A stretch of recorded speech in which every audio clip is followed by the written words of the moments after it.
Damian Lillard is back in the Rip City. On the surface, this sounds like great news. A feel-good fairy tale ending to one of the most loyal player-team relationships we've seen in the modern NBA. But as much as we all want it to feel like that, something about this return just doesn't sit quite right with me. This is not the triumphant homecoming as it appears. Because in the making of this move, Lillard passed up some very real opportunities to still chase a title, and in doing so, he's left his legacy hanging in a strange, almost confusing space. Now, don't get me wrong, this is still a good story. The idea of Lillard returning to the city where he poured over a decade of his life, where he became a superstar and carried a franchise on his back for years, is heartwarming in so many ways. But let's be honest, the Portland Trail Blazers haven't been a serious contender in a very long time, and Lillard knows this better than anybody. By coming back, Dame is essentially accepting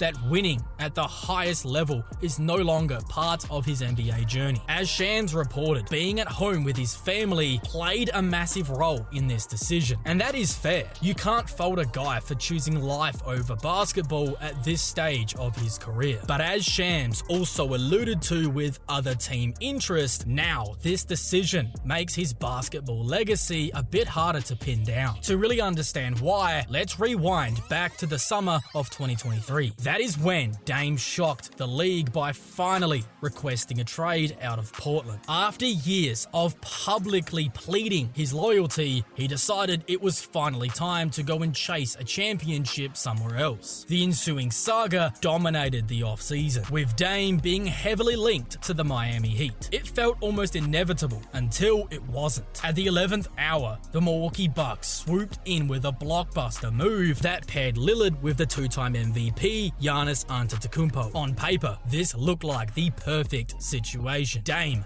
finally had a co-star good enough to win it all, but things just did not play out the way they were supposed to. That Bucks run fell apart almost as quickly as it started. Chemistry issues, injuries, including Dame suffering a brutal Achilles injury, and a team that just never found its rhythm led to an underwhelming stint with Milwaukee. Eventually, the Bucks decided to buy out his contract, sending him into free agency, which is how we got here. From there, Dame was in the position that very few superstars ever find themselves in. Thanks to the Bucks still owing him a ton of money, he simply got to pick wherever he wanted to go to write the final chapter of his career. One of the best options on the table was the Boston Celtics. In my instant reaction video of Dame's buyout, I said that Boston should have been Dame's top priority. Imagine him joining a fully loaded Celtics squad ready to go for the 2026 season. Lillard would have rehabbed alongside of Jason Tatum, who's dealing with the same Achilles injury, and the pair would have been supported by arguably the best medical staff in the NBA. The Celtics were already going to be treating the 2025 season as a gap year, but heading into 2026, they'd have a comeback at full strength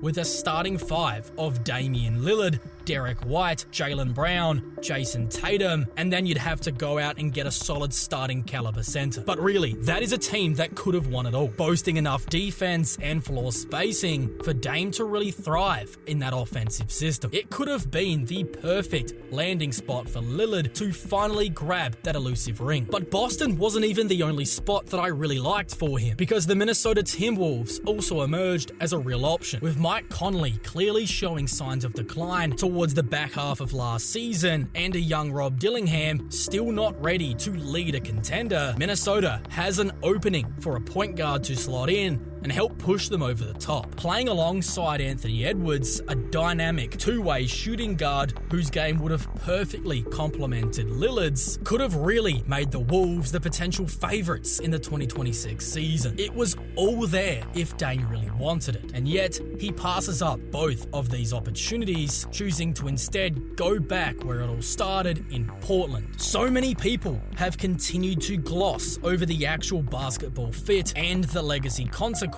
because, well, it is a feel-good story, and I get it. I'm not saying he made the wrong choice here. I'm just saying what if? On the surface, Damian Lillard coming back to Portland is certainly heartwarming, and it does feel like somewhat of a fairy tale ending. But when you really sit with it, when you strip away all of the emotion, it becomes very clear this decision says a lot about where Dame is at, not just in his career, but how he wants the rest of his NBA story to be read. For so long, Lillard was the poster child of loyalty. He stayed in Portland year after year as the franchise struggled to put together a true contender around him. Just when it felt like he was going to spend the rest of his career as a Portland trailblazer, he shocked everybody by asking out. Something the NBA media was practically begging him to do because we all wanted to see him play with a contender. Dame eventually agreed. He wanted to win, and he made that super clear. The problem was,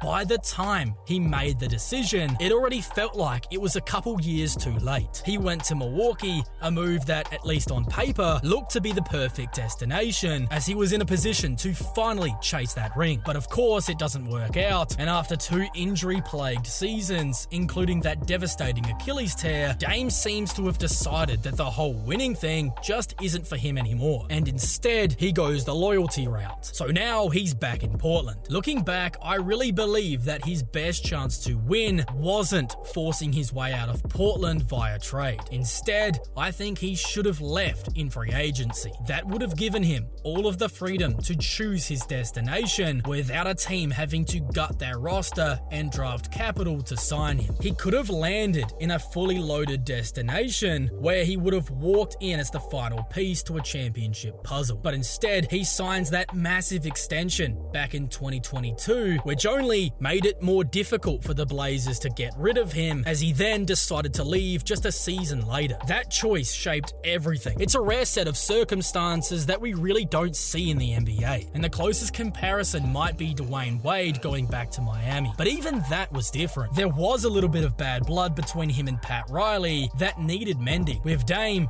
there really isn't any bad blood. Portland opened its arms, the city is overjoyed to have him back, and honestly, that's what makes this feel so unique.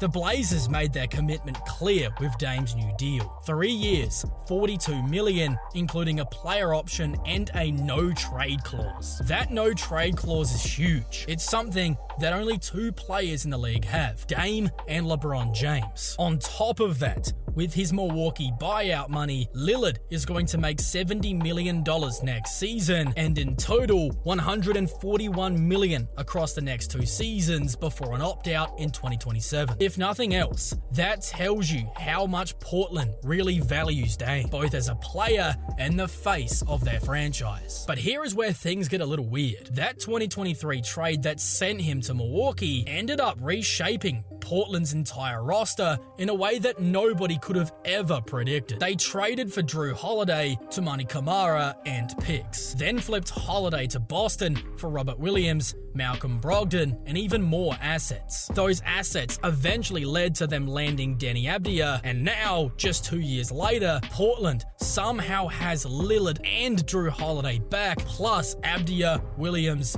Camara, a 2029 first-round pick, and 2 Bucks pick swaps. It's a wild full-circle moment, to say the least. And while it's not fully guaranteed that Drew Holiday is going to be on the team in 2026, it's pretty funny to see that both of the key pieces in that blockbuster deal are now both back in Blazers uniforms. This is also a very different team than when Dame left it. They actually closed last season on a 22-18 run, ranking in the top 5 in defensive rating and 3rd for transition defense over that stretch. This young core is finally showing some signs of life, with Scoot Henderson, Donovan Clingan, and a new rookie, Yang Hansen, all needing some more minutes to develop. So there's no rush for Dame to get back on the court, especially as he rehabs from that Achilles injury. In fact, his absence might be a blessing in disguise. It gives the team another season to experiment, figure out what they do have, and let Scoot Henderson run the show without pressure. When Dame does return, he would have already had the time to watch, learn,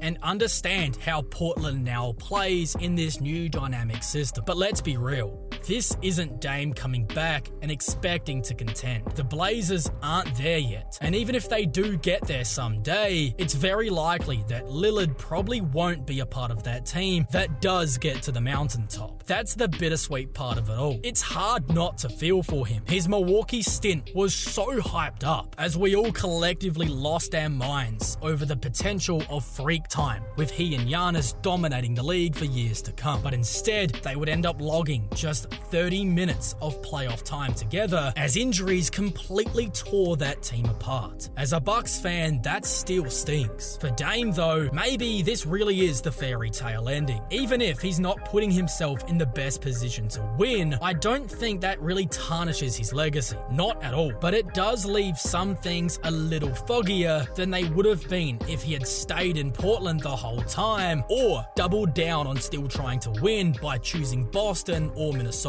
But what do you guys think? Did Damian Lillard make the right call by going back to the Blazers? Or do you think he should have kept ring chasing, doubling down on his decision in the first place? But if you want to see who will be the top 10 best players by the end of next season, then you can watch that entire breakdown right now.